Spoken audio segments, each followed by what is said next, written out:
ప్రియురాలి పెళ్ళికి నా ప్రయాణం పార్ట్ 6. నేను నాన్న టొబాకో బోర్డ్‌లో చేస్తారు అంకుల్. ఆయన హో! అంటే లాలా చెరువు దాటాక ఉంటుంది. సీటీఆర్ఐలోనా? నేను అదే అంకుల్. కిషోర్ మా ఇద్దరి ముఖాలు అయోమయంగా చూస్తున్నాడు. ఇంతలో లావణ్య వాళ్ళ అమ్మ వచ్చి ఆయన పక్కన కూర్చుంది. ఆవిడేదో చెవిలో చెప్పింది ఆయనకు. కిషోర్ గొణుగుతూ ఈరోజేదో జరగబోతుంది. ఇరుక్కుపోయా. నేను మూసుకో వింటారు. ప్లాన్ వేశావు. ఫలితం చూడాల్సిందే. ఇంకా వెనక్కి వెళ్ళే ఆప్షన్ ఎక్కడుంది? లో లో లోపల నుంచి కుక్కర్ విజిల్ వినపడింది. ఆవిడ గబగబా లేచి వంటగదిలోకి నడిచింది. ఆయన నన్ను పైనుంచి కింద దాకా చూసి ఒక పొడి దగ్గి నాకు నా కూతురు మీ ప్రేమ కథ గురించి మొత్తం చెప్పింది. కిషోర్ కళ్ళు పెద్దవి చేసి కాళ్ళు కొంచెం చాపుకున్నాడు. ఆయన వంకే చూస్తున్నాడు. ఒకే విధంగా నోరెళ్ళబెట్టాడు. నేను ఒక్కసారిగా గతుక్కుమన్నాను. ఆయన ఏంటి? ఇద్దరికీ నీళ్ళు కావాలా? నేను పర్లేదు. వద్దండి. ఆయన చూడు రామ్, నీ గురించి నా కూతురు ముందు చెప్పాల్సింది. కానీ ఆలస్యం చేసింది. ఎంత ఆలస్యం అంటే ఇరు కుటుంబాలు మాట్లాడుకొని బంధాలు పెరిగి ముందుకు వెళ్ళే వరకు. కార్డులు పంచి పచ్చని మామిడి తోరణాలతో పందిరి అలంకరించే వరకు, పట్టు చీరలు, నగల షాపింగ్ నుంచి తనని సాగనంపే వరకు, ఇచ్చే సామాన్ల జాబితా సిద్ధం చేసే వరకు చెప్పకుండా ఆలస్యం చేసి చివర్లో మంగళమైన ముహూర్తం ఇంకొన్ని గంటల్లో ఉందనగా నిద్ర మాత్రలతో బెదిరించే ప్రయత్నం చేసింది. కాసేపట్లో కూతురు పెళ్లి. అందరూ చేరుకునే సమయం. ఒక్కొక్క పని పూర్తయిపోయింది. అంతా హడావిడి. అప్పుడే సరిగ్గా ఈ పని చేసింది నేను. అంటే లావణ్య నిద్ర మాత్రలు మింగిందా? కంగారు మొదలైంది. అంకుల్ తనిప్పుడు కిషోర్ కూడా ముఖం విచారంగా పెట్టాడు. ఆయన అయ్యో! ఈ మాటకే నీకలా ఉంటే కన్న తండ్రిని. ఆ క్షణం నా పరిస్థితి ఏంటి? కారణం తెలీదు.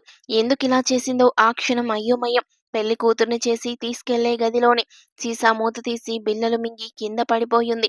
కళ్ళల్లో నీళ్ల సుడులు తిరుగుతుండగా హాస్పిటల్‌కి తీసుకెళ్ళాం కిషోర్. అంటే ఇప్పుడు తను హాస్పిటల్‌లో ఉందా అంకుల్? అదే ప్రశ్న నా నోటి నుండి దాకా వచ్చింది. కానీ వాడడిగేశాడు. ఆయన తీసుకెళ్ళాక తెలిసింది తను మింగింది నిద్ర పిల్లలు కాదు. వాళ్ళమ్మ రోజు ఉదయాన్నే మింగే థైరాయిడ్ పిల్లలు. నోట్లో గొట్టం పెట్టి కక్కించారు. ఈ విషయం దాగేది కాదుగా. ఎవరినో ప్రేమించి కాదన్నాక బలవంతంగా నేను పెళ్లి చేస్తుంటే ఆత్మహత్య ప్రయత్నం చేసిందని వియ్యంకుల వారికి ఎవరో చేరేశారు. పెళ్లి రద్దయింది. మండపంలో పనులు పూర్తయ్యాయి. బంధువులు కూడా అక్కడికే వచ్చారు. అందరికీ పేరు పేరున క్షమాపణలు మనసులోనే చెప్పుకున్నాను. ఇన్నాళ్ల నా పెంపకంలో ఎప్పుడూ తప్పు చేయని నా కూతురు ఈరోజు సొసైటీలో నా గౌరవాన్ని పూర్తిగా తుడిపేసింది. నేను ఆయన చెప్పేవి వింటున్నాను. అంటే లావణ్య బిళ్ళలు మింగి ఆత్మహత్యకి ప్రయత్నించి పెళ్ళాపిందా? తనకి ఎలా ఉందో, ఇప్పుడు ఎక్కడ ఉందో? ఆయన హాస్పిటల్‌లో తను స్టేబుల్ అయ్యాక అడిగితే అప్పుడు నీ గురించి చెప్పింది. ఇదంతా జరిగింది ఈరోజే. అందుకే మీరు వెళ్ళినప్పుడు అక్కడ పెళ్లి లేదు. నిట్టూర్పు విడిచి అలా చూస్తుండిపోయాడు. ఆయన కళ్ళలో ఏదో నిరాశ. తండ్రి కదా! అంతలో లావణ్య వాళ్ళమ్మ వచ్చి భోజనం చేయడానికి పిలిచింది. ఆయన లేకలేదు. మమ్మల్ని భోజనం చేయండి అని చెప్పి ఏదో ఆలోచనలో మునిగిపోయాడు. ఇవన్నీ విన్నాక నాకాకలి కూడా లేదు. కిషోర్ నన్ను చూసి వాళ్ళు చెప్పాక తినకపోతే బాగోదన్నాడు నెమ్మదిగా. నేను ముందుకు నడిచాను. హాల్లోనే ఒక పక్కగా డైనింగ్ టేబుల్ ఉంది. అటువైపు నడిచి పక్కన ఉన్న సింక్‌లో చేతులు కడుక్కొని కుర్చీలో కూర్చున్నాం. కిషోర్ రేయ్! ఏం మర్యాదరా! అసలే పెళ్లి కూడా రద్దయింది. ఇంక నీ లైన్ పూర్తిగా క్లియర్. పైగా అన్నీ తెలుసన్నాక నువ్వు వేరేగా చెప్పే పని లేకుండా పోయింది. నేను ముఖం చిట్లించి నేను ఆలోచించలేదు. కానీ నాకేదో సరిగ్గా అనిపించట్లేదు. లావణ్య కనిపించలేదు ఇప్పటి వరకు. తను హాస్పిటల్‌లో ఉంటుంటే వాళ్ళ అమ్మ నాన్న ఇక్కడెందుకుంటారు? అక్కడ తనను ఎవరు చూసుకుంటారు? ఒకవేళ మింగిన టాబ్లెట్స్ కక్కించాక వెంటనే డిశ్చార్జ్ అయిందనుకో, ఇంట్లో ఉండాలి కదా! కానీ ఉన్న దాఖలా అసలు లేదు. కిషోర్, నువ్వు క్రైమ్ ఆఫీసర్‌లా ఆలోచిస్తున్నావు. మరికొన్ని గంటల్లో పెళ్ళనగా చనిపోవడానికి ఆత్మహత్య ప్రయత్నం చేసిన అమ్మాయి, అది కూడా ప్రేమ విషయంలో డాన్స్ చేస్తూ ఇంట్లో తిరుగుతుంటుందా? సరే నువ్వన్నట్టు డిశ్చార్జ్ చేసి ఇంటికి తెచ్చారే అనుకో, నీరసం లేదా టాబ్లెట్స్ అధిక మోతాదు తాలూకు ఎఫెక్ట్ ఉండదా? పడుకొనుందేమో. మీ మామ చూస్తే నేను బుర్ర పోయిందా? ఆ! అరుస్తూ మాట్లాడడమేంట్రా? మామ ఏంటి? వింటే ఇక్కడ హారతి పాడేస్తాడు. కిషోర్ సరే సరే స్లోగా చెప్తాను. మీ మామ చూస్తే చాలా సాఫ్ట్‌గా ఉన్నాడు. నీ గురించి తెలిసినా ఎంతో మర్యాదగా, హుందాగా మాట్లాడాడు. ఎవరుంటారు ఈ రోజుల్లో ఇలా? నేను రేయ్ వెధవ! మనం పెళ్లి చూడ్డానికొచ్చాం. చెడదొబ్బడానికి కాదు. కాబట్టే కాన్సర్న్ ఇచ్చాడు. కన్సర్న్ ఇచ్చాడు. లేదా పగలగొట్టి పైనే వేలాడదీసేవాడు. కిషోర్ అవును మరి అడ్రస్ తెలియని నువ్వు వచ్చి సినిమా స్టైల్‌లో పెళ్లి ఆపేస్తావని భయం ఆయనకి. అద్దంలో ఒకసారి ముఖం చూసుకొనొచ్చి మాట్లాడు. అయినా నేనే అని ఎలా గుర్తుపట్టుంటాడు? నువ్వు నేనిద్దరం వచ్చాం. అయినా సరిగ్గా నన్నే కన్‌ఫ్యూజన్ లేకుండా రామన్నాడు. కిషోర్ బాబోయ్! నువ్వు అరాచకం రా! అంత కథని చెప్పిన అమ్మాయి మీ ఇద్దరి ఫోటోస్ చూపించడం పెద్ద విషయమా? నాకు తెలిసి పెళ్లాగిపోయిన బాధలో ఉన్నారు. సెట్ అయ్యాక వాళ్ళే వస్తారు మీ ఇంటికి సంబంధం అడగడానికి. అవును. మరి తాంబూలాల పళ్ళెం తీసుకొనొస్తారు.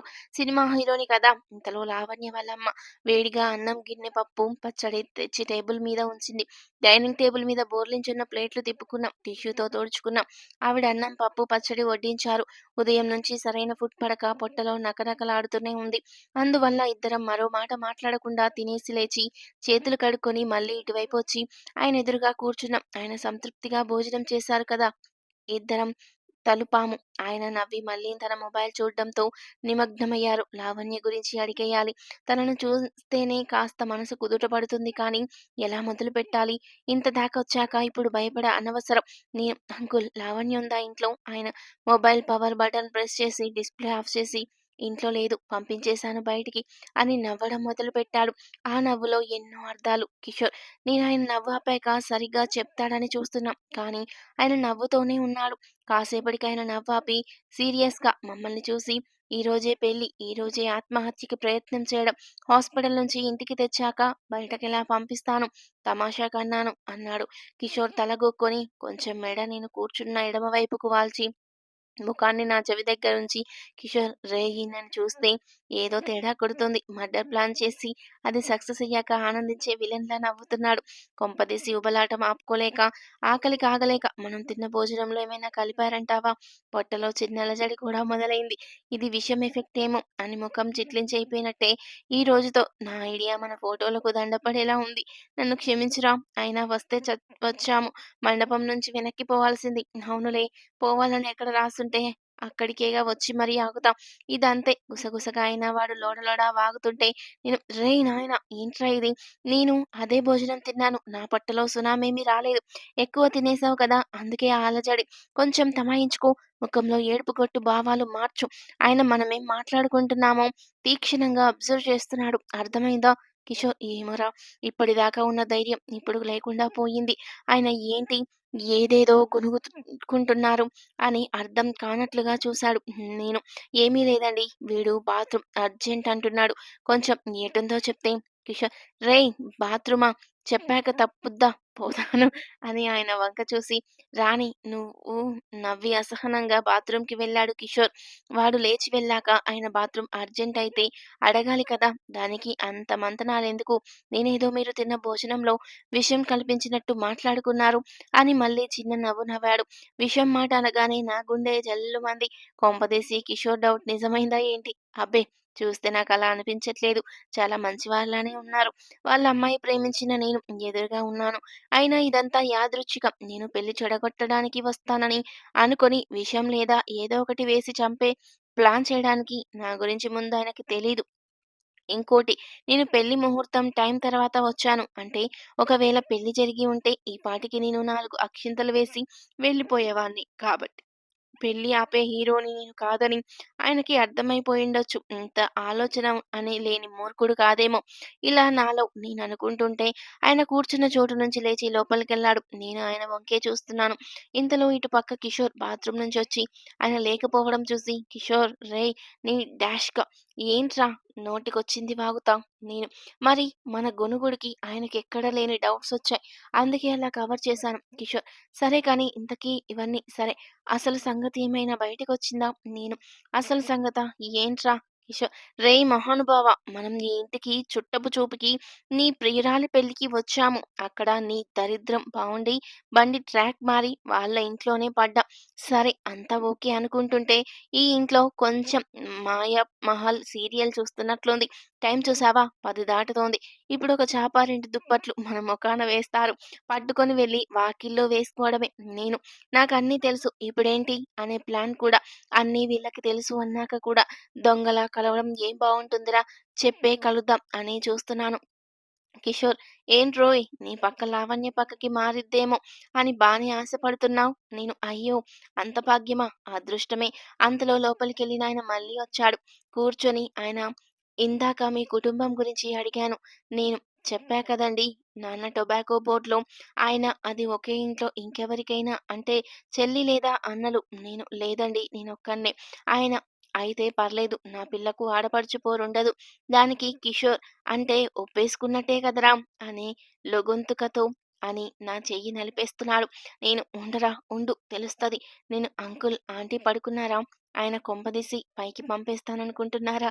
కిషోర్: చూస్తే అలానే ఉంది అని పైకి అనేశాడు. నేను వెంటనే వాని నోరు మాటలు అదుపులో ఉంచరా ఎదవ అన్నాను. ఆయన: రామ్, నా కూతురు నిన్ను ఇష్టపడింది. చావడానికి కూడా సిద్ధపడింది. నువ్వు చూస్తే పెళ్లి ఆపే ప్రయత్నం ఏ రోజు చేయలేదు. వచ్చావు చక్కగా. అప్పటికి పెళ్లి జరిగిపోయుండేది మామూలుగా అయితే. కానీ నీకోసమే ఇలా ఆగిందేమో. ఇప్పుడు నాకు ఏ అభ్యంతరం లేదు. పెళ్లి చేస్తాను. నేను: అంకుల్, నేను ఒకసారి లావణ్యతో మాట్లాడొచ్చా? ఆయన: ఎందుకు మాట్లాడకూడదు? కానీ నేను చెప్తాను. నువ్వంతవరకు అడగొద్దు. ఈయనేంటి ఇలా అసలు విషయానికి తిరకాసు పెడతాడు? ఇదేమైనా ప్లాన్‌కి సందేశమా? లేదా జరగబోయే మా కలయికకా? ఏం జరగబోతోంది? ఆయన: మీ పక్క కిచెన్ పక్క గదిలో వేయించాను. వెళ్లి పడుకోండి. కిషోర్‌కి కోపం కంట్రోల్ అవ్వక ఏంటి సార్ ఈ దాగుడు మూతలు? ఆయన: హో! నేను ఆడుతున్న ఆటనా ఇదంతా? దాన్ని కాలేజ్‌కి పంపితే నిన్ను తెచ్చింది సంబంధం మాట్లాడి తాంబూలం వియ్యంకుడితో పుచ్చుకుంటే మధ్యలో వచ్చి ఇదంతా మీరు ప్లానింగ్ ప్రకారం చేస్తున్నారని నేను అనుకోవచ్చు కదా!